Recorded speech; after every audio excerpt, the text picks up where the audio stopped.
Hi, I'm Daniel Foley. In this video, we're going to be talking about my evening routine. Now, not to say that I have it all figured out and that my routine is perfect, but I've got some things in place that I've found to be helpful. Wanted to share those with you just in case, maybe they'll be helpful for you as well. So the evening routine. Why is an evening routine important? I know a lot of people talk about morning routines, and we'll do another video on what I typically do in my morning routine at some point here. Morning routines are important, but evening routines are also important, okay? Here's the reason why. The beginning and the end. One of the principles we always talk about, it's in my book, 7 Days with Jesus, in my book, Cracking Heaven's Code. It's a universal principle, always true no matter where you are, no matter what you're doing.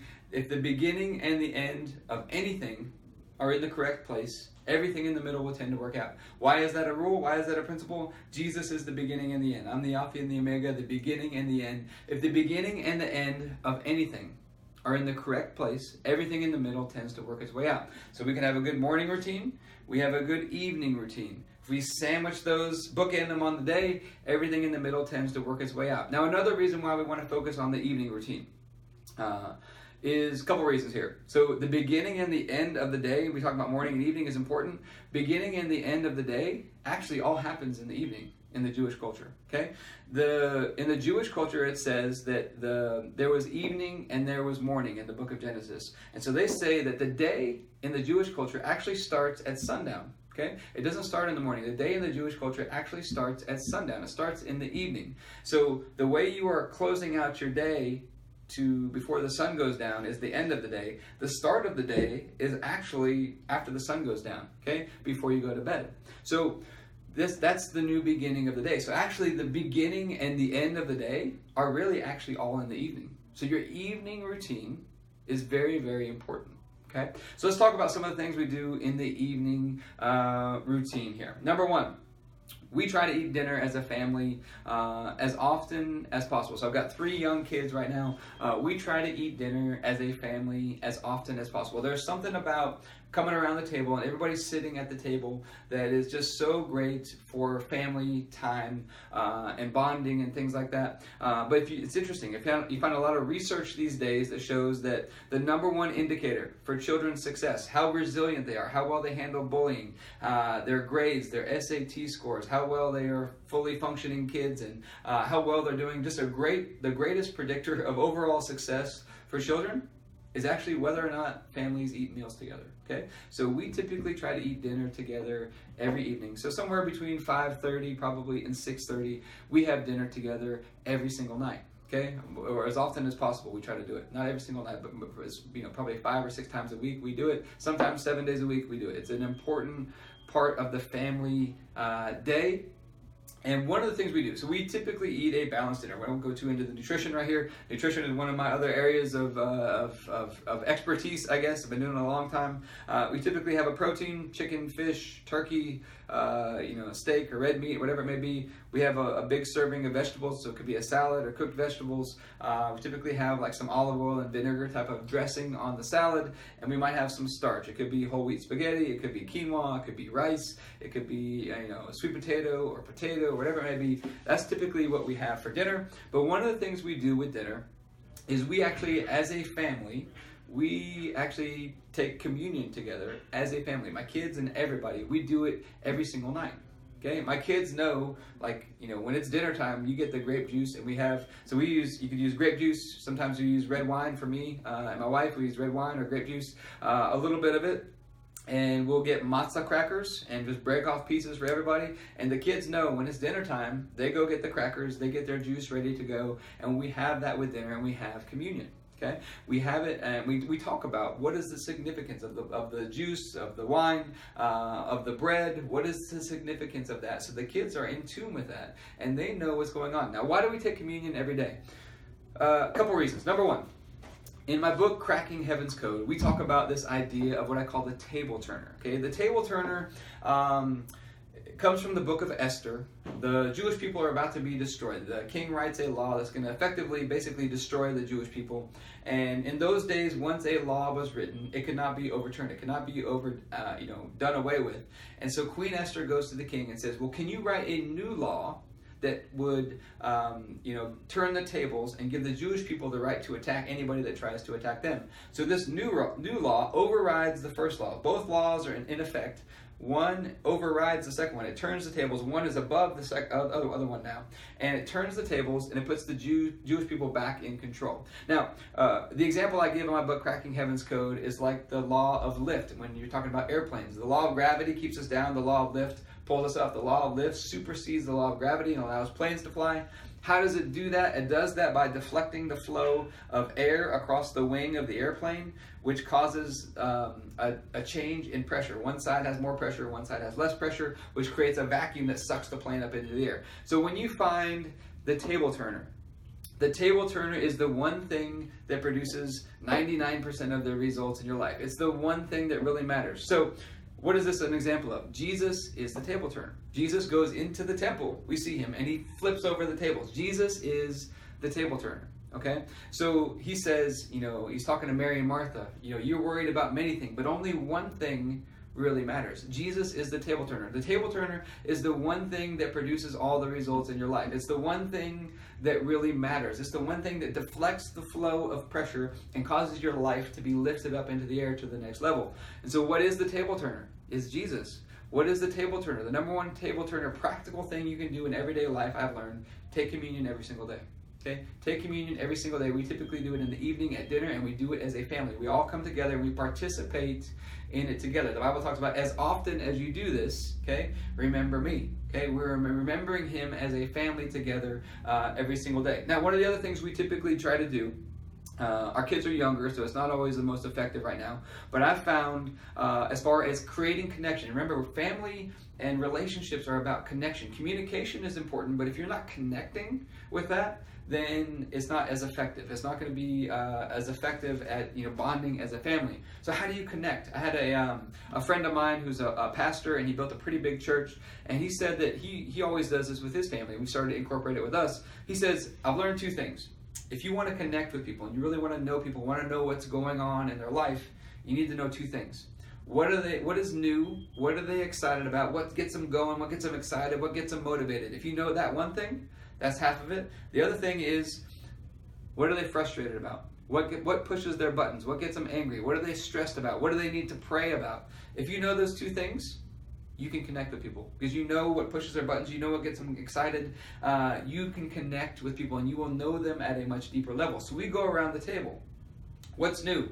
What's exciting? What are you excited about? What are you working on? What's new and exciting? So it's constantly thinking about, where am I going? What am I trying to do? What's new and exciting? What am I excited about in my life?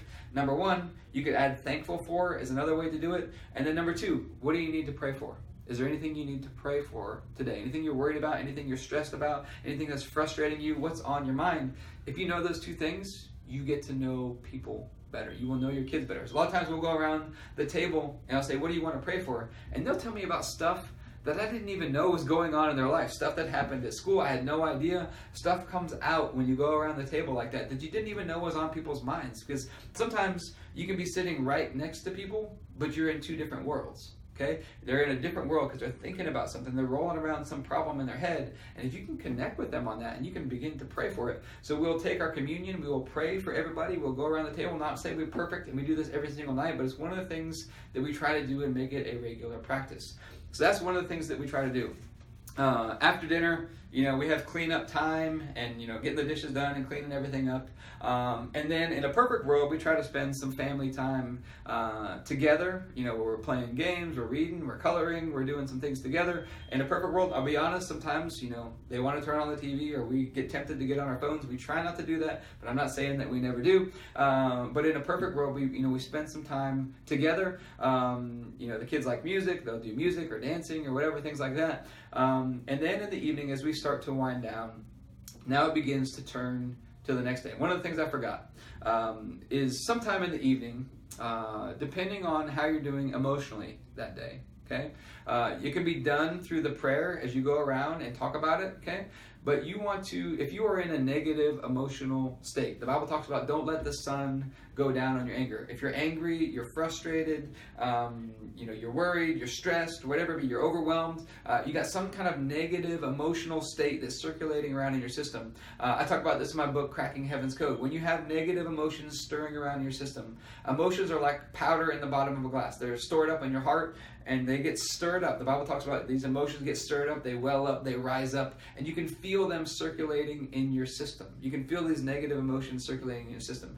They need to get out of your system because you cannot have mental clarity if you're not emotionally clear. Okay, you got to process and clear these emotions out. So speaking about your issue, hey, I need you to pray for me for this. The Bible talks about confess your sins to one another, confess your problems and your issues to one another, and you'll be healed. You'll find solutions to those problems when you talk about them with other people. So you can talk about them as we pray and we go around with those. That's one of the ways to clear out these negative emotions that are going on the inside. Just another side note real quick, negative emotions and health. Okay, almost always, anytime you get sick, I can guarantee if you go back within the last week, you probably had some negative emotions spinning around on the inside of you at a high level. Okay, you had some negative emotions spinning at a high level, and that's more than likely what caused the sickness. The germs, I know germs are out there and they say germs cause sickness. Germs are there germs are always there, okay? But you don't always get sick. The thing that changes is your internal environment on the inside. Okay? And when you're in this negative emotional state, you become more susceptible to the germs that are out there in the environment. Because normally you can fight them off, okay? Because you're exposed to stuff all the time. You're exposed to stuff every day. But when you're in this negative emotional state, you're more prone to get sick. It drops your immune system. Your defenses get lowered, and you're more prone to illnesses and things like that. So we do that. Another way you can do it is journaling. Okay? So if you're in a negative emotional state, sometime before the sun goes down, spend some time writing out, get it out of you onto the page. I'm frustrated, I'm angry, I'm overwhelmed, I'm stressed, and get it out of you, get it onto the page is another way that you can do this. Get it cleared out of your system. You don't want it circulating in there. So like I say, this powder is like it's circulating in your system. Imagine you got powder in the bottom of a glass and you're stirring and stirring and stirring and stirring. The longer you let it stay in there, the longer you let it stir, the more it becomes a part of you, and it becomes habitual, where your anger begins to grow. It starts to build momentum, and day to day, you become more and more angry. You become more and more stressed. You become more and more overwhelmed, more and more frustrated, okay? More and more hatred, whatever it is. It begins to spin. The longer it stays in there, the more strength it gets, the more rhythm it gets, the more powerful it becomes, and it becomes harder to break. Okay, so we want to clear that out of you every single day. Again, this is all on my book, Cracking Heaven's Code. You can check out the book if you want to learn more about that. You can find it at danielfoley.net. But you got to get those emotions processed and cleared. You can do it through prayer, going around the table, or you can do it through journaling. Get it out of your system, get it onto the page and out of you. Remember, emotions have to be processed and cleared. It means they need to be physically expressed out of your body. You got to get them out, but you want to do it in a way that's productive, rather than yelling at people and snapping at people and doing things that you're going to regret. Find a way to do it in a productive way. Whether it's prayer, you turn it over to God, you talk to God about it, you talk to other people about it, you get it onto the page in a journal, whatever it be. You got to get it out of your system. So don't let the sun go down on your anger or your frustration, your fear, your doubt, your worry, all that stuff. Don't let the sun go down on those negative emotional states. Okay, that's the other big one. So do I do that every day? We don't do it every day, but anytime that I feel like I'm in a negative emotional state, I always try to make sure that I clear it out. Am I perfect at it? No, but I try to make sure that I do it before we go to bed at night. Now, before bed, we're getting ready for bed here. So here's some of the things that we typically do. Number one, in the evening, I'm trying to learn how to play guitar. So I usually spend, maybe 10 to 15 minutes working on practicing playing the guitar. So if you have some skill set that you look out into your future, maybe something God's called you to do. I feel like He's, told me that you need to start practicing and playing the guitar. I never played before, but I'm working on it. Practicing, let's say 10 to 15 minutes every evening, just working on my skills, practicing the basics. And then one of the things I will do is I will begin to scribe the Bible. Now, if you want to learn more about this scribing, I have another video on YouTube, how to become a better writer, speaker, communicator. This is God's method for becoming a better writer, communicator, speaker, is scribing the Bible, okay?